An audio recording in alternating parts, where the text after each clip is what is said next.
कक्षा 10वीं गणित ये 4.1 का है। इस सवाल को बनाऊंगा। प्रश्न 10वां, 11वां और 12वां ये क्या है, एक जैसे हैं।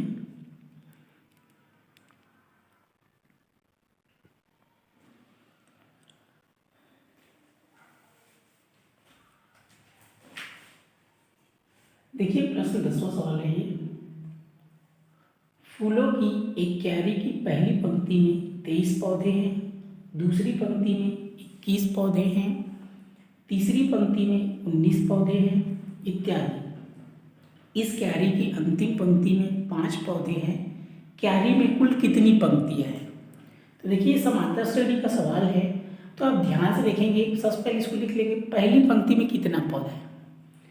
तो ये हो जाएगा आपका, इस प्रकार इसको लिखेंगे। जैसे आप पौधे लगा रहे हैं तो पहली पंक्ति मतलब पहला लाइन, तो पहला लाइन में यहाँ लिख लेंगे पहली पंक्ति में पौधे। तो कितना हो गया 23। पहली लाइन में 23 पौधे लगाए। दूसरा लाइन इसी प्रकार लिख लेंगे दूसरी पंक्ति में, तो दूसरी पंक्ति में पौधे। तो दूसरा में कितना दिया है, यहाँ ध्यान देखिए 21 पौधे। क्लियर। फिर से तीसरा में कितना दिया है 19, यहां से लिखेंगे तीसरी पंक्ति में पौधे। कितना दिया है 19। ये सब प्रश्न में दिया है 23, 21, 19। फिर उसके बाद देखिए इसी प्रकार लगाए बहुत सारा। फिर लास्ट वाला पंक्ति मतलब जैसे आप पौधा लगा रहे हैं तो पहला लाइन में कितना लगाए 23 पौधा, दूसरा लाइन में कितना लगाए 21 पौधा, तीसरा में 19, ऐसे करके लगाते जाएंगे। और लास्ट वाले में फिर कितना लगाएंगे, यहाँ लिखा है अंतिम पंक्ति में 5 पौधे। ऐसे बहुत सारा लगाएंगे आप, बहुत सारा लाइन हमें पता नहीं है कितना लाइन लगाए। फिर यहाँ लिखेंगे अंतिम पंक्ति में पौधे। तो कितना लगाए अंतिम में 5। तो प्रश्न में ये पूछ रहा है कि क्यारी में कुल कितनी पंक्तियां हैं, मतलब कितना लाइन आपने पौधा लगाया। 3 लाइन का दिया है, 3 लाइन में आपने पौधा लगाया और लास्ट का दिया है, तो कुल कितना लाइन लगाया। इसमें 4 लाइन का दे दिया है, तो कितना लाइन आपने लगाया उसको क्या करना है, निकालना है। तो इसमें आपको ध्यान देना है, आपको n का मान निकालना है। सबसे पहले आप इसको समझ लेंगे ये समांतर श्रेणी है कि नहीं। तो आप ध्यान देंगे, जब भी याद रखेंगे अगर इसमें जैसे कि एक समान रूप से कमी होता है, क्लियर हुआ, या एक समान रूप से वृद्धि होता है, तब वो क्या होता है, समांतर श्रेणी होता है। ध्यान देंगे इसको। तो देखिए इसमें पहला लाइन में 23 है, दूसरा में 21 है, तीसरा में 19 है। तो आपको क्या समझ आ रहा है, इसमें 2 कम हो रहे हैं। देखिए 23 में 2 गया 21, 21 में 2 गया 19। इसी प्रकार सब लाइन में 2-2 पौधा क्या होता जाएगा, कम होता जाएगा। तो इसमें कम क्या हो रहा है,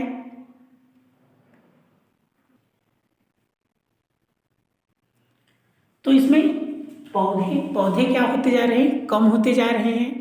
तो आपको ध्यान देना है यह एक समांतर श्रेणी है। तो आपको ऐसे इसको लिखना पड़ेगा, पहले से ये समांतर श्रेणी नहीं है, इसको आपको लिखना पड़ेगा। चूंकि पौधों की संख्या में एक समान रूप से कमी हो रही है, चूंकि प्रत्येक पंक्ति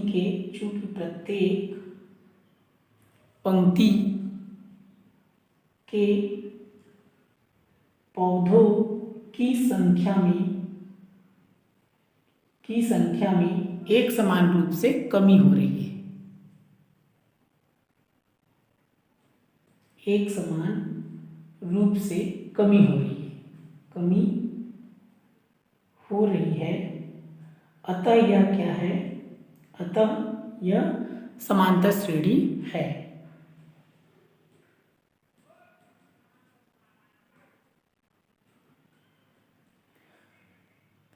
तो ऐसा आपको लिखना पड़ेगा। उसके बाद अब देखिए समांतर श्रेणी है, तो समांतर श्रेणी में आपको फार्मूला याद रखना पड़ेगा, an बराबर a प्लस कोष्टक n-1 इंटू डी। तो ये जो इसका फार्मूला है, इस हिसाब से देखिए यहाँ से ये जो पहला वाला है, तो देखिए ये a1 है। कहने का मतलब यहाँ से हो जाएगा, जैसे ये जो 23 है ये किसका मान है, ये a का मान है। यहाँ से आप याद रखेंगे इसको a1 है, ये a2 है, ये क्या है a3 है, मतलब पहला लाइन, दूसरा लाइन, तीसरा लाइन। तो चूंकि a1 को आप ऐसे 1 नहीं लिखते, इसको केवल a लिखते हैं क्योंकि 1 रहता है। क्लियर हुआ। तो और ये जो अंतिम वाला है इसको आप लिख सकते हैं एल लिख सकते हैं, एल मतलब लास्ट, या फिर लिख सकते हैं ए एन। क्लियर हुआ? मान निकालना है आपको एन का। तो यहाँ पर आपका हो जाएगा ए बराबर हो जाएगा आपका 23, A1 नहीं लिखते, ए बराबर क्या हो जाएगा 23, और आपका हो जाएगा A2 बराबर क्या हो जाएगा 21। दो ठो को लिखना रहता है, दो ठो बन जाएगा, और अंतिम को लिख लेंगे एल या ए एन जो भी लिख सकते हैं, ए एन बराबर क्या हो गया 5। इतना आपको ध्यान देना है। क्लियर हुआ?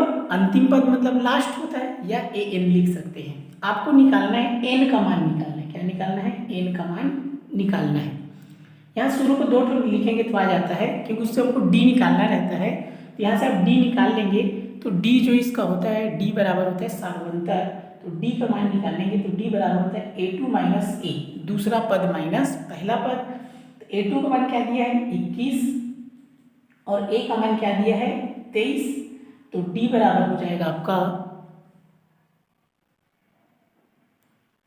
D बराबर क्या हो जाएगा 23 में से 21 घटाएंगे 2 बचेगा, चूंकि 23 बड़ा है इसलिए माइनस। तो घटाने के बाद आप चिन्ह पर विशेष ध्यान देंगे, बड़ी संख्या का चिन्ह लगता है। तो ये D हो गया। अब इसका फार्मूला आप याद रखेंगे n निकालने का। तो चूंकि इसका जो फार्मूला होता है ए एन बराबर ए प्लस कोष्टक एन माइनस 1 इंटू डी, ये इसका फार्मूला है। समांतर श्रेणी में इसको आपको याद रखना है, ये फार्मूला। और आपको क्या क्या निकालना रहता है? ए मतलब पहला पद, एन मतलब पदों की संख्या, डी मतलब सार्वंतर। तो डी का फार्मूला होता है सार्वंतर या पदांतर, मतलब एक ही होता है। तो ये हो गया एन। अब इन सब मान को इसमें रख देना है। तो ए एन के बदले क्या आ जाएगा आपका 5, यहाँ से रखेंगे। ए एन के बदले क्या लिखेंगे 5, ए के बदले क्या लिखेंगे 23। एन का मान निकालना है तो वैसे ही रहेगा, और डी का मान कितना है -2। तो माइनस है तो हमेशा उसको कोष्टक में लिखेंगे। अब ये 23 को पक्षांतर करेंगे तो 5 हो गया, यहाँ प्लस रहता है तो प्लस उल्टा क्या हो जाएगा माइनस। यहाँ पर हो गया ये n माइनस 1 और ये -2। क्लियर हुआ? पक्षांतर किया तो प्लस का माइनस। अब 23 में से 5 घटाएंगे, तो 23 में से 5 घटाएंगे कितना बचेगा 18 बचेगा। चूंकि 23 बड़ा है इसलिए माइनस, ध्यान देंगे। यहाँ से 5 के सामने प्लस है तो असमान चिन्ह घटता है, याद रखेंगे। 1 + 1 माइनस हमेशा घटता है, और बड़ी संख्या का चिन्ह लगता है। तो 18 हो गया बराबर। यहाँ से जो -2 देखिए n-1 और 2 के बीच में गुणा है, कोष्टक माने गुणा। तो -2 को पक्षांतर करेंगे तो वो भाग में चला जाएगा, तो -2 नीचे आ गया। तो यहाँ पर कितना बच गया n-1। तो ये माइनस और माइनस क्या हो जाएगा आपका प्लस हो जाएगा, ये हो जाएगा माइनस और माइनस क्या हो जाएगा प्लस। तो ये हो जाएगा 2 × 2 2 × 18, इसको कटाएंगे तो इसमें बचेगा 9, ये दोनों कट जाएगा आपका 2 × 18, माइनस माइनस हो जाएगा प्लस। तो ये बराबर हो गया n-1। अब n का मान निकालना है, -1 को इधर पक्षांतर करेंगे तो माइनस को उल्टा क्या हो जाएगा प्लस। तो n बराबर कितना आ गया 10, तो n बराबर हो जाएगा आपका 10। तो इसमें प्रश्न पूछा था n माने 10 मतलब 10 लाइन पौधे लगाए। जैसे पहला दूसरा तीसरा लास्ट का दिया था, तो कुल कितना लाइन पौधा लगाए, तो 10 लाइन पौधा लगाए इसमें। तो लिख सकते हैं क्यारी में कुल कितनी पंक्तियां है 10 पंक्तियां है। यहाँ लिख सकते हैं क्यारी में कुल 10 पंक्तियां होगी। ये क्या हो गया इसका आंसर। तो इस प्रकार ध्यानपूर्वक इसको बनाना है, सिंपल सा है ये। इसको थोड़ा इसको ध्यानपूर्वक